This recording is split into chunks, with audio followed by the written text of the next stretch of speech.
Now imagine you have two functions, sine of x and cosine of x. Your teacher wants you to find when the tangent lines are parallel. Most people take 5 minutes drawing graphs. Here is a 10-second derivative speedrun.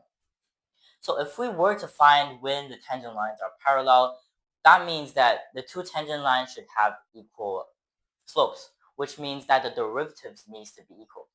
So let's just start with finding the derivative of sine of x and cosine of x.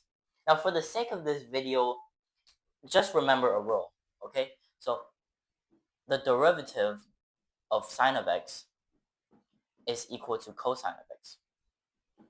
And the derivative of cosine of x is equal to negative sine of x. So don't worry.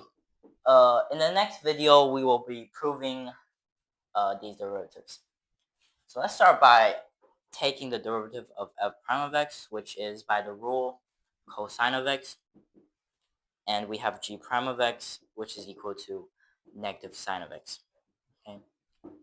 So we know that if the tangent lines were to be parallel, cosine of x needs to be equal to negative sine of x. Okay, which means that tangent of x needs to be equal to negative 1. Okay, so if you're proficient enough, you'll realize that because tangent x equal to negative 1, then x must be 3 pi over 4 and 7 pi over 4. But if you're not, that's okay. Let's start by drawing a unit circle, okay? So we know that when tangent x is equal to 1, x is equal to pi over 4, which is 45 degrees, right? This is really intuitive because at 45 degrees, it's exactly half of 90 degrees, which means that the opposite and the adjacent are exactly the same, right? And so if we were to find when tangent x equals negative 1, we can basically just flip this line, okay?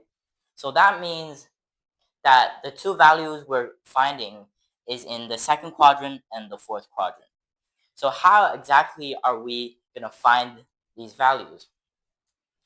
So the one thing you can do is, for example, you want to find the value in the second quadrant.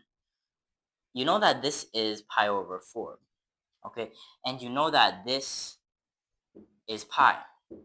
So what you can do is basically pi minus pi over 4, okay?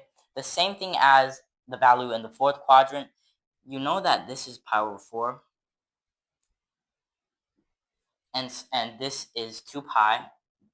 So your answer must be 2 pi minus pi over 4, which is exactly the same as 3 pi over 4 and 7 pi over 4.